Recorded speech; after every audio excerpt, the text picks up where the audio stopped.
Génération FM. Generation FM, the best radio. Je m'appelle Alphonse Charles Bassène.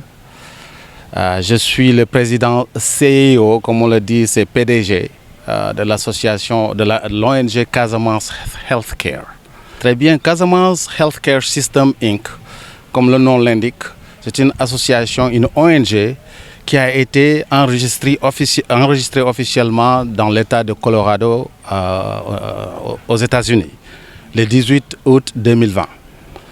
C'est un ensemble d'immigrés expats casamançais qui se sont réunis après des circonstances un peu personnelles et même familiales sur des points de vue de la santé, qui ont vu l'idée vraiment de venir essayer d'aider à relever la plateforme sanitaire de la région naturelle de la Casamance, mais aussi de tout le Sénégal.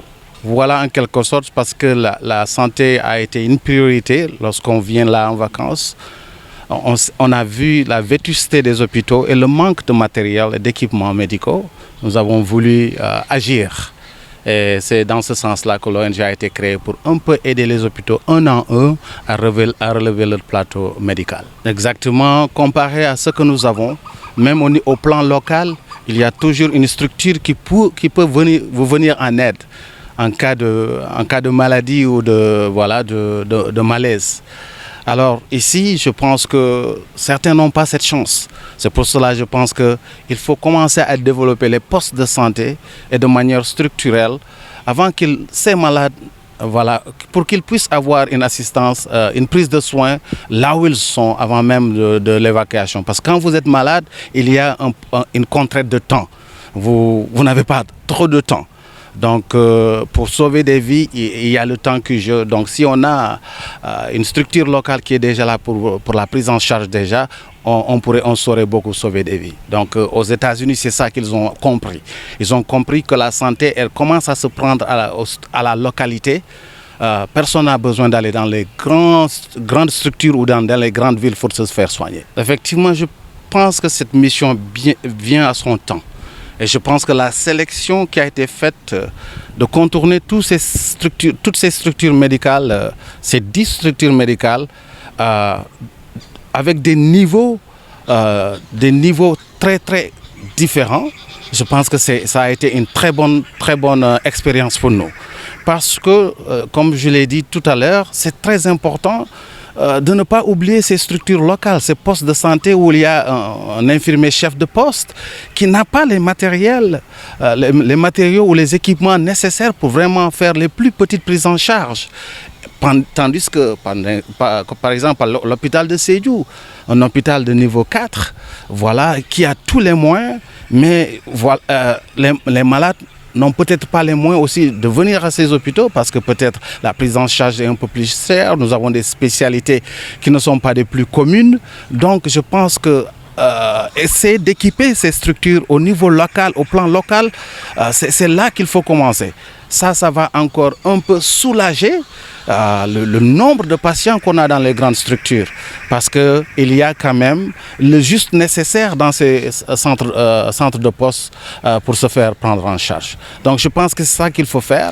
Il faut que les nouveaux soient un peu nivelés pour que nous puissions vraiment sauver des vies, comme je l'ai dit, rapidement. Parce que dès que vous êtes malade, vous n'avez plus le temps. C'est la course contre le temps. Voilà. Définitivement, je suis naturellement de cette localité. Donc ça m'a fait mal de voir que ces structures de ce côté de la région ont les plus gros besoins. Il y a le besoin routier d'abord, l'accessibilité à ces postes de santé, même s'il y en a. Les routes sont vétustes, les routes ne sont pas pavées, c'est difficile. Et maintenant, même les hôpitaux.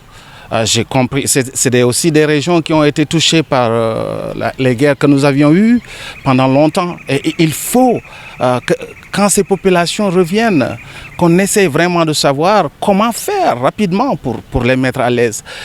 Donc je pense, Monsieur Djemé, votre observation est très, très exacte parce qu'il y a une très grande différence dans ces postes de santé que vous avez nommés tels que Kagit, Enampor. Alors l'appel serait de voir avec les municipalités locales qui sont là, comment vraiment travailler avec ces chefs de poste qui souvent n'ont pas les moyens les plus primaires tels que l'électricité. À Enampor, il y a un problème d'électricité aigu. Ils ne pouvaient même pas brancher la plus petite machine qui est donnée. Donc je pense que cela doit être réglé le plus rapidement possible pour qu'on participe encore à sauver des vies. Tout à fait. On dit dans la vie, si vous voulez faire de bonnes choses, il y a une voie qui s'ouvre. Ce qui a fait dès notre création, nous avons été contactés par cette structure.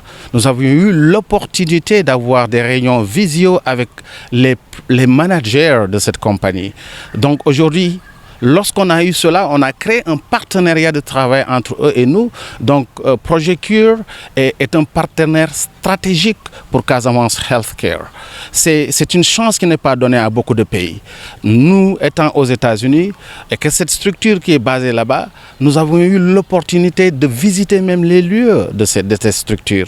Aujourd'hui, on tient des réunions de préparation et voilà, pour les voyages tels que celle-ci, pour des missions telles que celle-ci. Cette opportunité, elle est grandissime, comme vous l'avez dit, parce que c'est une structure qui regroupe plus de 130 pays. Et les pays les plus de l'Ouest qu'on pense être les plus nantis, c'est là qu'ils viennent s'approvisionner. Alors aujourd'hui, de les avoir comme partenaires, je pense que c'est le Sénégal en entier qui gagne. Parce qu'il s'agit maintenant de s'organiser, parce que nous avons vu certains pays s'organiser au plan que, à partir de Projet Cure, ils ont pu relever leur plateforme médicale. Ils ont pu alimenter vraiment leurs hôpitaux jusqu'à la base locale à partir de Projet Cure. Donc je pense que nous ne devons pas rester derrière. Voilà cette opportunité qui est là, que Casamance Healthcare a ce partenaire stratégique. Je pense que les autorités, le Sénégal, a commencé ici par notre région, qu'on puisse profiter de cela pour pouvoir bien équiper nos hôpitaux. Voilà. Il ne s'agit pas toujours d'être employé ou salarié ou être payé pour faire quelque chose. Les États-Unis ont été bâtis avec le social. C'est le volontariat. Donc nous sommes des volontaires au niveau de Casamance Healthcare.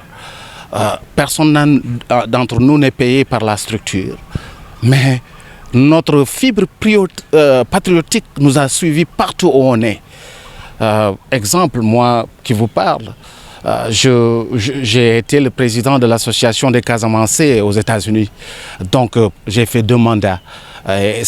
Donc pour dire que partout où on va, on essaie de nous organiser parce qu'il y a, comme je l'ai dit, cette fibre patriotique pour qu'on se soutienne entre nous d'ailleurs dans le social. S'il y a une famille qui a besoin de quelque chose, il y a là toute la communauté qui est là. S'il y a un malade dans la communauté qui ne peut plus travailler, cette association la prenait en charge. Donc c'est dans cet élan-là que je pense qu'avoir un partenaire comme ça, il faut qu'on s'organise, nous, pour pouvoir vraiment profiter le maximum possible de ce partenariat avec Projet Cure. Je pense qu'aujourd'hui, nous avons la chance d'être là et je pense que ça va payer des fruits dans l'avenir. Génération FM, the best radio. Génération FM.